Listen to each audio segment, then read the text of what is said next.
മഴക്കാലം വളരെ സുന്ദരവും മനോഹരവുമായ ഒരു കാലഘട്ടമാണ്. ഇടവപ്പാതി തുടങ്ങിയിരിക്കുകയാണ്. നമ്മുടെ നാട്ടിൽ ആദ്യത്തെ മഴ പെയ്യാൻ തുടങ്ങുന്നു. കുറച്ച് ദിവസങ്ങളായി മഴയൊക്കെ തുടങ്ങിയിട്ട് പലയിടത്തും വെള്ളക്കെട്ടുകൾ.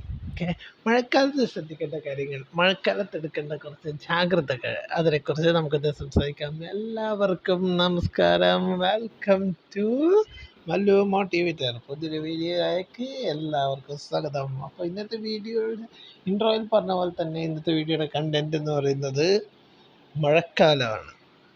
ഇത് റെയിനി സീസണാണ്. മഴക്കാലം തുടങ്ങിയിരിക്കുന്നു. ഇടവപ്പാതി എന്നറിയപ്പെടുന്ന കേരളത്തിലെ ആദ്യഘട്ട മഴക്കാലമാണ് ഇപ്പോൾ തുടങ്ങിയിരിക്കുന്നത്. അപ്പം പൊതുവേ ജൂൺ മാസ തുടക്കത്തിലാണ് പെയ്യാറുള്ളതെങ്കിലും ഇത്തവണത്തെ വേനലെല്ലാം കൂടുതലായത് കൊണ്ട് തന്നെ അത് ഇപ്പോൾ ഏകദേശം മെയ് പകുതിയോട് അടുപ്പിച്ച് തുടങ്ങിയിരിക്കുന്നത്. ചില കാലാവസ്ഥാ വ്യതിയാനങ്ങളും പിന്നെ ചുഴലിക്കാറ്റ് പോലുള്ള പ്രതിഭാസങ്ങളുടെയും സാധ്യതയുണ്ടെന്നും പറയുന്നത് കേട്ടിട്ടുണ്ട്. അതിനെക്കുറിച്ച് കൃത്യമായിട്ടുള്ള ഇതല്ല, പക്ഷേ സൈക്ലോണിൻ്റെ സാന്നിധ്യമാണ് അധികവും കേരളത്തിൽ രൂക്ഷമായ മഴയ്ക്ക് സാധ്യത ഉണ്ടാക്കിയത്. ഓക്കെ, അത്യാവശ്യം നല്ല രീതിയിലുള്ള മഴയാണ് നമ്മുടെ മധ്യ കേരള ഭാഗത്ത്, അതായത് തൃശ്ശൂരിന് ശേഷം അങ്ങോട്ട് പത്തനംതിട്ട വരെയുള്ള പ്രദേശങ്ങളിൽ അത്യാവശ്യം നല്ല രീതിയിലുള്ള മഴയുണ്ടെന്നാണ് അറിയാൻ സാധിച്ചത്. അപ്പം പലയിടത്തും വെള്ളക്കെട്ടുണ്ട്. കൊല്ലത്തുള്ള വിഷ്വൽസും കൊല്ലം ജില്ലയിലും മറ്റ് ജില്ലകളിലും ഉള്ള വെള്ളക്കെട്ടിൻ്റെ വിഷ്വൽസെല്ലാം വാർത്തകളിൽ കാണാൻ സാധിച്ചിട്ടുണ്ട്.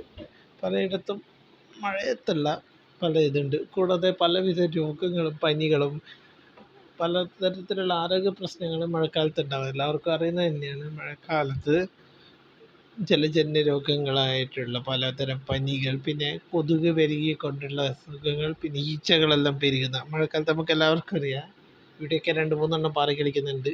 എന്താ ചെയ്യാനാ, ഈച്ചകൾ അടിച്ച് പായിച്ചാലും പോകുന്നില്ല. എന്തൊരു കഷ്ടമാണെന്ന് നോക്കിയേ. അപ്പോൾ ഈ ഈച്ചകളും കൊണ്ടുവരുന്ന പലതരം രോഗങ്ങളും കൂടിയിട്ടുണ്ട്. അപ്പം മഴക്കാലം വളരെയേറെ ശ്രദ്ധിക്കേണ്ട കാലഘട്ടമാണ്. ഭൂമി തണുക്ക് നല്ലോണം മഴ പെയ്തു. പക്ഷേ നമ്മൾ കേരളത്തിൽ പലയിടത്തും വെള്ളക്കെട്ടുകളാണ്. കാരണം വെള്ളത്തിന് ഒഴുകിപ്പോകാൻ സ്ഥലമില്ല. മഴവെള്ളത്തിന് ആകെ ഒഴുകിപ്പോകാൻ സ്ഥലം എന്താണ്, പണ്ടൊക്കെ വെള്ളത്തിന് ആഴ്ന്നിറങ്ങാനുള്ള സ്ഥലം മണ്ണിലുണ്ടായിരുന്നു. കരയെ വയലുകളും അതും ഇതും പ്രകൃതിദത്തമായിട്ടുള്ള ഒരുപാട് സംഭവങ്ങൾ ഉണ്ടായിരുന്നു. ഇതൊക്കെ ഇപ്പം മൊത്തം കോൺക്രീറ്റ് സമുച്ചയങ്ങൾ കൊണ്ട് നടന്നിരിക്കുകയാണ്. വികസനത്തിൻ്റെ ഭാഗമായിട്ടുള്ളതാണ്.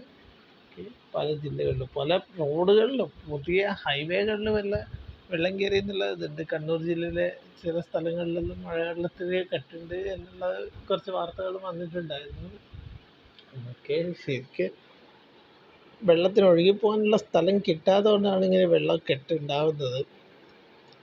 കാരണം പലയിടത്തും ഇതാണ് ഇൻ്റർലോക്ക് ചെയ്ത സ്ഥലങ്ങൾ, കോൺക്രീറ്റ് സമുച്ചയങ്ങൾ, ഇതെല്ലാം വികസനത്തിൻ്റെ ഭാഗം തന്നെയാണ്. പക്ഷേ മഴ പോകാനുള്ള പലയിടത്തുമുള്ള വെള്ളങ്ങളിൽ ആൾക്കാരെ ഒരു ടെക് ട്വിസ്റ്റിംഗ് പരിപാടിയായിപ്പോയി. വല്ലാണ്ട് നാവ് ഇതായിപ്പോയി.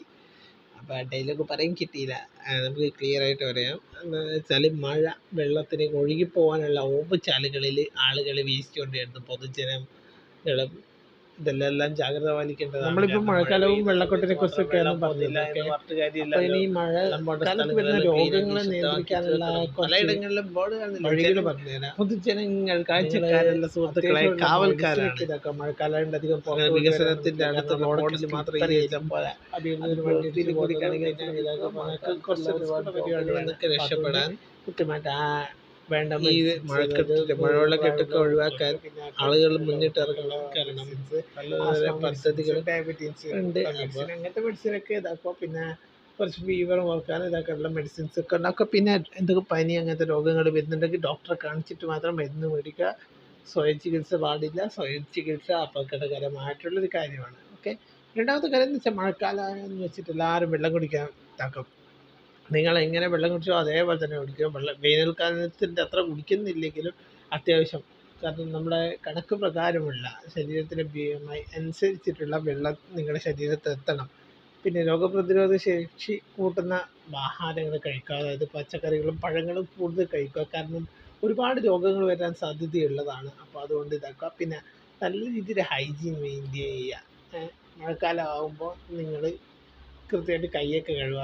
ചില കൂട്ടർക്ക് ഇതൊക്കെ ദിവസം കുളിക്കാനൊക്കെ മടിയായിരിക്കും. എന്നാലും അത്യാവശ്യം ഒരു 2-3 ദിവസം കൂടുമ്പോൾ കുളിക്കുക. അങ്ങനത്തെ കാര്യങ്ങളൊക്കെ ചെയ്യുക. ആൻഡ് പേഴ്സണൽ ഹൈജീനും പരിസര ശുചിത്വവും വ്യക്തി ശുചിത്വം എല്ലാം പാലിക്കുക. എംപ്ലോയ്മെൻറ്റ് അങ്ങനെയൊക്കെയുള്ള ഇതാക്കുക. ഓക്കെ. പിന്നെ ഒരു രോഗം വരുമ്പോൾ അതിനെ പ്രതിരോധിക്കാനുള്ള കുറച്ച് ഫസ്റ്റ് എയ്ഡ് കിറ്റുകൾ, അതായത് അങ്ങനെ മഴക്കാലത്ത് വരുന്ന രോഗങ്ങളെ പ്രതിരോധിക്കാൻ തക്ക രീതിയിലുള്ള ഫസ്റ്റ് എയ്ഡ് കിറ്റുകൾ, പിന്നെ കുറച്ച് പിന്നെ കൃത്യമായിട്ടുള്ള രീതിയിലുള്ള എന്ത് ചെയ്യുക, കൊതുക് നശീകരണം നടത്തുക. കൊതുക് നിന്നുള്ള വരുന്ന രോഗങ്ങളാണ് ഏറ്റവും കൂടുതൽ മഴക്കാലത്ത് വരുന്നത്. അപ്പോൾ കൊതുകുകളെ നശിപ്പിക്കാനുള്ള, അതായത് ചിരട്ടയൊക്കെ മറിച്ച് കിടക്കുമ്പോൾ നമ്മൾ ആരോഗ്യ പ്രവർത്തകരൊക്കെ വന്നിട്ട് പറയാറില്ലേ, അപ്പോൾ അവർ പറയുന്ന കേൾക്കാതെ തന്നെ നിങ്ങളിത് ചെയ്യുക, സ്വയം ചെയ്യേണ്ടതാണ് ഇത്. കാരണം നമ്മളൊരു പൊതുജനമാണ്. അപ്പോൾ അതിൻ്റേതായ എന്താണ് കാര്യങ്ങൾ ചെയ്യുക. പിന്നെ കൃത്യമായിട്ട് ഇതാക്കുക. പിന്നെ വെള്ളം കയറുന്ന സ്ഥലങ്ങളിൽ നിന്ന് മാറി നിൽക്കുക. കാരണം നമുക്ക് 2018 സംഭവങ്ങളെല്ലാം ഓർമ്മയുള്ളതാണ്. പലയിടത്തും വെള്ളക്കെട്ടൊക്കെ ഉണ്ടായിട്ടുണ്ട്. അപ്പോൾ അങ്ങനെ വരുന്ന സാഹചര്യങ്ങളിൽ നിന്ന് ഒഴിവാക്കുക. പിന്നെ നിങ്ങളുടെ സാധനങ്ങൾ കഴുകിയിടം വെള്ളം കയറാതെ ഹൈറ്റിൽ ഇതാക്കുക. കാരണം പലയിടത്തും കാലിൻ്റെ ഇടം വരെയൊക്കെ വെള്ളം കയറിയെന്ന് പറയുന്നത് കേട്ടിട്ടുണ്ട് ഇപ്പോൾ 2-3 ദിവസം മഴ പെയ്യുമ്പോൾ തന്നെ. അപ്പോൾ അതുകൊണ്ട് തന്നെ ഇലക്ട്രോണിക് ഉപകരണങ്ങൾ അങ്ങനത്തെ സാധനങ്ങളൊക്കെ സേഫായിട്ടുള്ള സ്ഥലത്ത് വെക്കുക. പിന്നെ കറണ്ടിൻ്റെ കാര്യം പറയുന്നറിയില്ല, നമുക്ക് നോക്കാം. എല്ലാവരും ഉണ്ടെന്ന് അറിയാം ഇതാക്കാം. അതുകൊണ്ട് തന്നെയാണ് വീഡിയോ ഇടാൻ ചോദിച്ചത്. ഇടയ്ക്കിടയ്ക്ക് കറണ്ടൊക്കെ കട്ടാവുന്നുണ്ട്. KCB കറണ്ടുണ്ടെങ്കിൽ അത് ശ്രദ്ധിക്കുക. കൃത്യമായിട്ടുള്ളൊരു വൈദ്യുതി കിട്ടിയാൽ കൃത്യമായിട്ട് വീഡിയോ ഇടായിരുന്നു. അതുകൊണ്ടാണ്. ഓക്കെ. പിന്നെ ചെയ്യേണ്ടതെന്ന് വെച്ചാൽ മഴക്കാലത്ത് വരുന്ന രോഗങ്ങളെ പ്രതിരോധിക്കാനുള്ള വാക്സിനേഷൻസ്, അതിൻ്റെ കാര്യം എനിക്കറിയില്ല.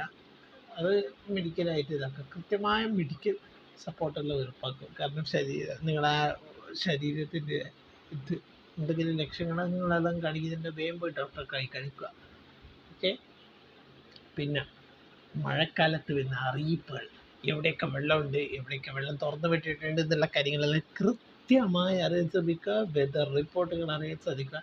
പിന്നെ 3-4 ദിവസം മുമ്പ് എനിക്ക് ഗൂഗിളിൽ നിന്ന് ഒരു മെസ്സേജ് ഇത് വന്നിട്ടുണ്ടായിരുന്നു. കാരണം മഴ മേഘങ്ങൾ കൂടിയിട്ടുണ്ട്. അപ്പോൾ തണ്ടർ സ്റ്റോമിൻ്റെ എല്ലാം സാധ്യതയുണ്ട്. അപ്പോൾ അതിൻ്റെതായ പ്രിപ്പറേഷൻസ് എടുക്കാനുള്ള ഇത് വന്നിട്ടുണ്ട്. എല്ലാവർക്കും വന്നിട്ടുണ്ട്.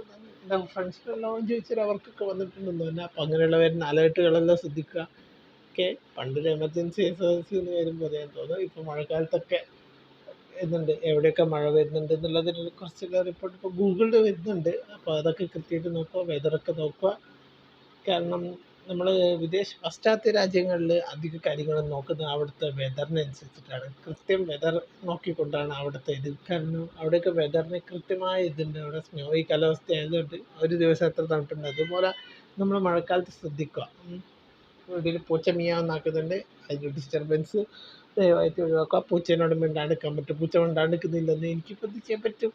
പൂച്ച മിയാവൂ മിയാവൂ എന്ന് പറഞ്ഞുകൊണ്ടിരിക്കുകയാണ്. ഓക്കെ. പൂച്ചയുടെ കാര്യം പറഞ്ഞുതരാം. നിങ്ങളുടെ പെറ്റ്സിനും മറ്റേ ആനിമൽസിനെയൊക്കെ സുരക്ഷിതമായിട്ട് ഇതാക്കാൻ നോക്കുക. ഓക്കെ. അവരൊക്കെ സേഫായിട്ട് ശ്രദ്ധിക്കുക. നിങ്ങളുടെ സ്വന്തം സേഫ്റ്റി ഇതാക്കുക. പിന്നെ വെള്ളം പോകാനുള്ള സെറ്റപ്പൊക്കെ ചെയ്യുക. വീടിൻ്റെ എടുക്കുന്ന അധികം വെള്ളം നിൽക്കാത്ത വിധത്തിലും പിന്നെ വാട്ടറിനെല്ലാം തടയാൻ പറ്റുക. വീടിൻ്റെ ഉള്ളിലേക്കെല്ലാം വെള്ളം കയറുന്നത് തടയാൻ പറ്റുന്ന കഴിയുന്ന കാര്യങ്ങൾ ചെയ്യുക. ഓക്കെ.